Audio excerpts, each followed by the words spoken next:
இந்த அமிர்த ராகு பரிகாரம் அப்படின்னா என்ன? இது என்ன மாதிரியான விஷயங்களுக்கு வழிபாடு பண்ணா நல்லது கிடைக்கும்? ராகு காலத்துல சில பிரச்சனைகளுக்கு நம்மளால பரிகாரம் பண்ணிக்க முடியும். அதுவும் பர்டிகுலரா இருக்கக்கூடிய கடைசி 30 நிமிஷம். ஸோ இந்த அமிர்த ராகுவை பொறுத்த வரைக்கும் பார்த்தீங்கன்னா, நடக்காத விஷயங்களை நடத்தி காட்டக்கூடிய ஒரு பெரிய பவர் இந்த அமிர்த ராகுக்கு உண்டு. புதன் ஒரே ஒரு கிரகத்தினால மட்டும்தான் ராகுவையும் கேதுவையும் பாசிட்டிவா ஆக்டிவேட் பண்ணக்கூடிய ஒரு பவர் இருக்கு. சொத்து தகராறு, பணம் தொலைந்து போயிருக்கும், நகை தொலைத்தவர்கள், அதே மாதிரி பிள்ளை வரம் வேண்டக்கூடியவர்கள், இவங்களுக்காக ஒரு பொதுவான ஒரு பரிகாரமா. வணக்கம் மேம். வணக்கம். எப்படி இருக்கீங்க? நல்லா இருக்கேன். அஸ்ட்ரோ தமிழா நேயர்களுக்கு வணக்கம். ராதே கிருஷ்ணா. ஸோ இன்றைக்கி நம்ம என்ன பேச போகிறோம் அப்படின்னு பார்த்தீங்கன்னா, இப்போது ஏதாச்சும் ஒரு ப்ராப்ளம் நடக்குது அப்படின்னா தான் நம்ம ஜாதகத்தை தேடி ஒரு ஆஸ்ட்ராலஜர் கிட்ட போவோம்.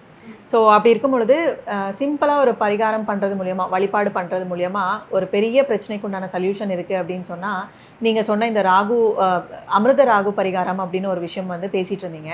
ஸோ இன்றைக்கி நம்ம நேயர்களுக்கு அதை பற்றி சொன்ன என்ன அப்படின்னு சொல்லி ஒரு ஐடியா வந்தது. என்ன அப்படின்னா, இப்போ ராகுனால் வரக்கூடிய பிரச்சனைகள், இப்போ ராகு கூட வேறு எந்த கிரகம் இருந்தாலும் சரி, அதன் மூலியமாக வரக்கூடிய பிரச்சனைகளுக்கு ஒரு தீர்வு அப்படின்னு பார்க்கும்பொழுது, இந்த ராகு காலம் அப்படின்னு ஒரு டைம் இருக்குது இல்லைங்களா, இதில் என்ன மாதிரியான ஒரு நல்ல விஷயமே பண்ண மாட்டாங்க. ஆனால் வழிபாடு பண்ணுறது நான் கேள்விப்பட்டிருக்கேன். ராகு கால பூஜை அப்படின்னு சொல்லி நான் கேள்விப்பட்டிருக்கேன். நிறைய கோவில்களில் பூஜைகளும் பண்ணுறாங்க, போய் வழிபாடுகளும் பண்ணுறாங்க. ஸோ இந்த அமிர்த ராகு பரிகாரம் அப்படின்னா என்ன? இது என்ன மாதிரியான விஷயங்களுக்கு வழிபாடு பண்ணால் நல்லது கிடைக்கும்? இதை பற்றி கொஞ்சம் நம்ம நேயர்களுக்காக சொல்லுங்கள். ஓகே. ஸோ அமிர்த ராகு அப்படின்னா முதல்ல என்னன்னா, எவ்ரிடே பார்த்தீங்கன்னா ஒரு 1.5 மணி நேரம் ராகு காலம்னு நம்ம எடுத்து வச்சுருக்கோம். பஞ்சாங்கங்களில் இருக்குது. அந்த காலத்தில் பார்த்தீங்கன்னா எப்பயுமே ஒரு புது வீடு போகிறோன்னா ராகு காலத்துக்கு முன்னாடி போயிடணும், வெளியே கிளம்பணும்னா ராகு காலம் முடிஞ்சு கிளம்பணும். இந்த மாதிரி நம்ம நிறைய கோட்பாடுகள் வச்சுருக்கோம். ராகு காலத்தில் எந்தவித நல்ல காரியங்களும் அவாய்ட் பண்ணுறதுங்கிறது நம்மளுடைய வழக்கம். ஆனாலும் ராகு காலத்தில் சில பிரச்சனைகளுக்கு நம்மளால பரிகாரம் பண்ணிக்க முடியும். அதுவும் பர்டிகுலராக இருக்கக்கூடிய கடைசி 30 நிமிஷம், 1.5 மணி நேர ராகு காலத்தில் கடைசி 30 நிமிஷத்தை அமிர்த ராகுன்னு சொல்லுவோம். ஸோ இந்த அமிர்த ராகுவை பொறுத்த வரைக்கும் பார்த்தீங்கன்னா, நடக்காத விஷயங்களை நடத்தி காட்டக்கூடிய ஒரு பெரிய பவர் இந்த அமிர்த ராகுக்கு உண்டு. ஸோ அதை வழிபாடு மூலியமா நம்ம பாசிட்டிவாக மாற்றுறது தான் இந்த அமிர்த ராகுக்கான பரிகாரங்கள். ஸோ ராகுனால என்ன மாதிரியான பிரச்சனைகள் வந்துச்சுன்னா இது பயன்படுத்தலாம், இந்த பரிகாரம் அப்படிங்கிறது பயன்படுத்தலாம்? இல்லை ராகுக்கு மட்டும்தான் இந்த மாதிரி இருக்கா, இல்லை வேற கிரகங்களோட தோஷம் இருந்தாலும் சரி இந்த வழிபாடு பண்ணலாமா? இல்லை, இது பிரச்சனைகளுக்கான அப்படிங்கிற மாதிரி தான் வரும். நம்ம நாள் கணக்காக இந்த ராகு காலத்துக்கு பரிகாரம் பார்த்துடலாம். முதல்ல திங்கக்கிழமையை பொறுத்த வரைக்கும் திங்கன் சந்திரனுக்குரிய ஒரு கிரகம். ஸோ ஒரு நாள், ஸோ அந்த சந்திர கிரகத்தினால வரக்கூடிய ராகுவனுடைய இன்ஃப்ளூயன்ஸ், இது எல்லாமே ராகுனுடைய இன்ஃப்ளூயன்ஸ் தான் மெயின். சனியினுடைய இன்ஃப்ளூயன்ஸ் சில சமயம் வரும், பட் ராகு இன்ஃப்ளூயன்ஸ் தான் மெயின். ஃபார் எக்ஸாம்பிள் மீடியா எடுத்துட்டோம்னா ராகு சந்திரன் காம்பினேஷன், ட்ராவல்ஸ் எடுத்துட்டோம்னா ராகு சந்திரவேஷன் காம்பினேஷன், அப்ராட் ட்ராவல் நம்ம எதிர்பார்க்குறோம், ஃப்ளைட்டில் போகணும், அதுக்கான பிளான்ஸ், இது எல்லாமே ராகு சந்திரனுடைய காம்பினேஷன். அதே மாதிரி முக அழகு ராகு சந்திரனுடைய காம்பினேஷன். ஸோ இதில் எல்லாம் இருக்கக்கூடிய பிரச்சனைகளுக்கு நம்ம சொல்யூஷன் பார்க்கும்பொழுது திங்கட்கிழமையினுடைய ராகு காலத்தில் கடைசி 30 நிமிஷம், அதாவது பார்த்தீங்கன்னா 8:30 9 மணி, இந்த டைமில் அமிர்த ராகு காலம்னு சொல்கிற இந்த திங்கக்கிழமையில் கிருஷ்ணருக்கு குழல் ஊதக்கூடிய கிருஷ்ணருடைய கோயிலுக்கு சென்று 2 தீபம் ஏற்றணும். இது 10 வாரம் இந்த மாதிரி செய்யணும். இந்த தீபம் ஏற்றி இந்த பிரச்சனைக்காக அப்படின்னு நம்ம சொல்யூஷன் தேடும்போது கிடைக்கும். இது ஏற்கனவே சொன்ன மாதிரியான ராகு சந்திரன் காம்பினேஷனில் வரக்கூடிய விஷயங்கள், உணவு தொழில் பண்ணுறவங்க தொழில் மந்தமாகுது அப்படின்னு சொல்லும் பொழுது எல்லாமே இதை பரிகாரமாக அவங்க செஞ்சாங்கன்னா நல்லா வரும். அடுத்ததாக செவ்வாய்க்கிழமை நமக்கு தெரியும் செவ்வாயினுடைய கிரகம் மார்ஸ். ஸோ செவ்வாயினுடைய தொழில்கள் என்னென்ன அப்படின்னு பார்த்தீங்கன்னா, போலீஸ், டாக்டருக்கு படிக்கக்கூடிய விஷயங்கள், ஆண் பிள்ளைகள், வீட்டில் ஆண் வாரிசு வேணும் அப்படின்னு தவம் இருக்கக்கூடியவர்கள், அதே மாதிரி பார்த்தீங்க அப்படின்னா ரியல் எஸ்டேட் பிஸ்னஸ் பண்ணுறவங்க, இவங்க எல்லாருக்குமே செவ்வாய் நல்லா இருக்கணும். ஒரு சிவில் இன்ஜினியரிங் படிக்கணும்னா செவ்வாய் நல்லா இருக்கும். இவங்கெல்லாம் இந்த ஒரு ஆசை நிறைவேறாத பொழுது துர்கை அம்மனுக்கு செவ்வாயினுடைய ராகு காலத்தினுடைய கடைசி 30 நிமிஷங்கள், அதாவது சாயங்காலம் 4லிருந்து 4:30 மணி, இந்த 30 நிமிஷத்தில் துர்கை அம்மனுக்கு எலுமிச்சை தீபம், நெய் போட்டு எலுமிச்சை தீபம் ஏற்றி வழிபாடு பண்ணுவது அப்படிங்கிறது இது அமிர்த ராகு பரிகாரங்கள். ஸோ இது இந்த விஷயங்களை இவங்களுக்கு அச்சீவ் பண்ணுறதுக்கு இது ரொம்ப பாசிட்டிவாக இருக்கும். அடுத்ததாக புதன்கிழமை, புதன் ஒரே ஒரு கிரகத்தினால மட்டும்தான் ராகுவையும் கேதுவையும் பாசிட்டிவாக ஆக்டிவேட் பண்ணக்கூடிய ஒரு பவர் இருக்குது. சனி உட்பட மிச்ச எல்லா கிரகங்களுமே ராகு கேதுனால அவங்க ப்ராப்ளம் ஆகிடுவாங்க. பட் புதன் மட்டும் பார்த்தீங்கன்னா ராகு கேதுவாக கண்ட்ரோலில் வச்சுருப்பார். ஸோ புதன் பொறுத்த வரைக்கும் நிறைய விஷயங்களுக்கு புதன்கிழமையில் நாங்கள் பரிகாரம் கொடுப்போம். பர்டிகுலராக பிள்ளைகளுடைய படிப்பு, இரட்டை பிள்ளைகள் இருந்தாங்க அப்படின்னா நார்மலாகவே அவங்களுடைய வெல்பீயிங், குழந்தைகள் வேணும் அப்படின்னு ஆசைப்படக்கூடியவங்க, படிப்பு சார்ந்த பிஸ்னஸ், எஜுகேஷனல் பிஸ்னஸில் இருக்கவங்க, எழுத்து, இயக்கம், இயக்குனர்கள், அந்த மாதிரியான ரைட்டிங் சம்மந்தமான பிஸ்னஸில் இருக்கவங்க, கலைத்துறையில் இருக்கக்கூடியவர்கள், அதே மாதிரி எங்களை மாதிரியான ஜோதிடர்கள், அக்கௌண்ட்ஸ் படிக்கிறவங்க, அக்கௌண்ட்ஸ் வேலையில் இருக்கக்கூடியவங்க, சிஏ படிக்கக்கூடிய குழந்தைகள், இப்படி பல பேருக்கு வந்து புதன் வந்து பெரிய ஒரு புதனுடைய பரிகாரம் வந்து ஒரு பெரிய பரிகாரமாக இருக்கும். பெருமாள் கோயில் பர்டிகுலராக வந்து பார்த்தீங்க அப்படின்னா நின்ற கோலத்தில் இருக்கக்கூடிய வரதராஜ பெருமாள் கோயில், அந்த கோயிலில் வந்து இந்த அமிர்தராவு காலத்தில் தீபமேற்றி வழிபாடு, நெய் தீபம், நார்மலாக அகல் விளக்கில் நெய் தீபமேற்றி வழிபாடு பண்ண வேண்டியது தான். 1 to 1:30 மணி வந்து நீங்கள் வந்து இந்த பரிகாரம் பண்ணுற மாதிரி வரும்.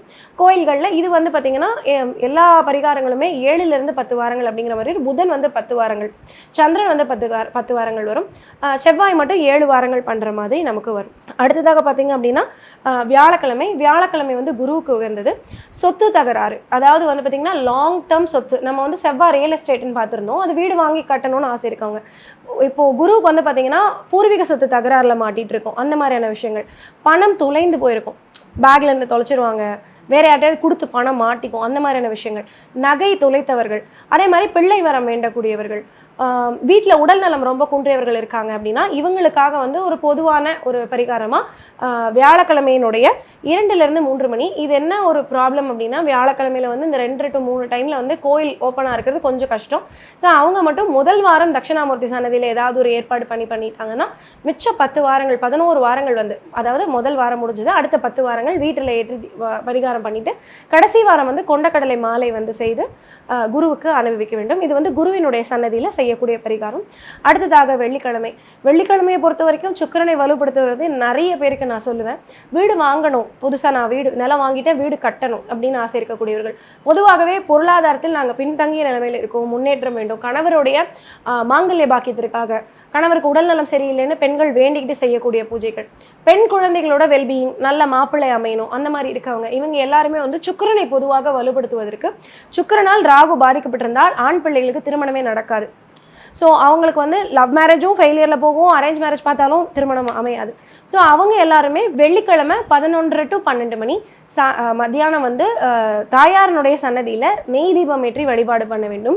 சாயங்காலம் 6 மணிக்கு வீட்டில் விளக்கு பூஜை பண்ணணும். இது வந்து 2 டைமும் பண்ணுற மாதிரி வரும், இந்த ஒரு நாள் மட்டும். அதே போல் இந்த வெள்ளிக்கிழமை பரிகாரத்தோடு சேர்ந்து கோ பூஜைக்கு இவங்களால முடிஞ்ச இதையும் கொடுக்கலாம். இதே ஸ்ட்ரெஸ் பண்ணி சொல்லணும்னா எல்லா காஸ்ட்லேயுமே வந்து ஆண் பிள்ளைகளுக்கு திருமணத்துக்கு பெண் பிள்ளைகள் கிடைக்கிறது இல்லை. ஸோ இது வந்து நிறைய பேருக்கு யூஸ் ஆகும்னு நான் நினைக்கிறேன். அடுத்ததாக சனிக்கிழமையை பொறுத்த வரைக்கும் நிறைய கேஸ் ஜெயிக்கிறது, பெரிய கடனில் மாட்டிக்கிட்டது, பணம் வெளியே சிக்கி கொண்டது, நம்ம கடன் கொடுத்து நமக்கு திருப்பி வராமல் மாறிடும், அந்த மாதிரியான விஷயங்கள். இது போக வந்து சொத்து தகராறு, பர்டிகுலராக கேஸ், இதுவும் வந்து பங்காளி சண்டை தான். ஸோ இந்த மாதிரியான விஷயங்களுக்கு வந்து 10 to 10:30 அமிர்தராவு காலங்களில் 17 வாரம் செய்யணும். இந்த பரிகாரம் மட்டும் கொஞ்சம் லாங் டைமில் வரும். ஆனால் நான் நிறைய பேருக்கு இது கொடுத்து கேஸ் ஜெயிச்சு அவங்க சொத்து திரும்பி வந்தது, டிவோர்ஸ் இழுத்துக்கிட்டே போனவங்களுக்கு வந்து ஒரு அப்யூசிவ் மேரேஜில் இருக்காங்கன்னா அது சரியாகிறது, இது எல்லாமே நடக்கும். இது வந்து நல்லெண்ணெய் தீபம் 2 எள்ளு உள்ளே போட்டு ஏற்றுற மாதிரி வரும், 17 வாரம் தொடர்ந்து செய்கிற மாதிரி வரும். அடுத்ததாக கடைசியில் சனிக்கிழமை, அதாவது ஞாயிற்றுக்கிழமை வரும். ஞாயிற்றுக்கிழமையை பொறுத்த வரைக்கும் சாயங்காலம் 5:30 to 6:30 மணிக்கு சூரிய பகவானுக்கு அல்லது நரசிம்மர் கோயிலில் வந்து தீபம் ஏற்றுற மாதிரி வரும். இது வந்து பார்த்திங்கன்னா 6 வாரம் செய்தால் போதும். பர்டிகுலராக யாரெல்லாம் இதை எடுத்துக்கலாம் அப்படின்னா, சம்பள உயர்வே கிடைக்கல எனக்கு, அல்லது என் திறமை என்னன்னு எனக்கு தெரியும், அதுக்கு நான் வேலையில் பொசிஷன் ஆகலைன்னு நினைக்கிறேன் அப்படின்னா அவங்க 2 பேரும் கண்டிப்பாக இந்த பரிகாரம் வந்து செய்யலாம். இது வந்து எல்லாருமே கிட்டத்தட்ட யூஸ் பண்ணுற மாதிரியான ஒரு பரிகாரமாக தான் இருக்கும். ஏன்னா இந்த சனிக்கிழமை பரிகாரம் மற்றும் இந்த ஞாயிற்றுக்கிழமை பரிகாரம் வந்து நிறைய பேருக்கு பிரயோஜனப்படக்கூடிய பரிகாரங்களாக இருக்கும். இந்த அமிர்த ராவு காலத்தை பொறுத்த வரைக்கும் எதுவுமே நடக்கலை அப்படின்னு கைவிட்டு மற்ற பரிகாரங்களும் செஞ்சு கைவிட்டவங்க கூட இந்த அமிர்தராவு காலத்தில் இந்த பரிகாரங்களை செய்யும் போது கைமேல் பலன் பார்க்கலாம். ஓகே, ஸோ நம்ம நேர்கள் வந்து இது ரொம்பவே பயன்படுத்திப்பாங்க. ஏன்னா அவங்களோட வாழ்க்கையில் இருக்கக்கூடிய அன்றாட பிரச்சனைகளுக்கு இது ஒரு சொல்யூஷனாக இருக்கும் அப்படிங்கும்போது நம்ம நேர்கள் வந்து ரொம்பவே கண்டிப்பாக பயன்படுத்திப்பாங்க. ஸோ தொடர்ந்து ஜோதிடம் சார்ந்த நிறைய விஷயங்கள் வந்து பேசலாம் மேடம். நன்றி.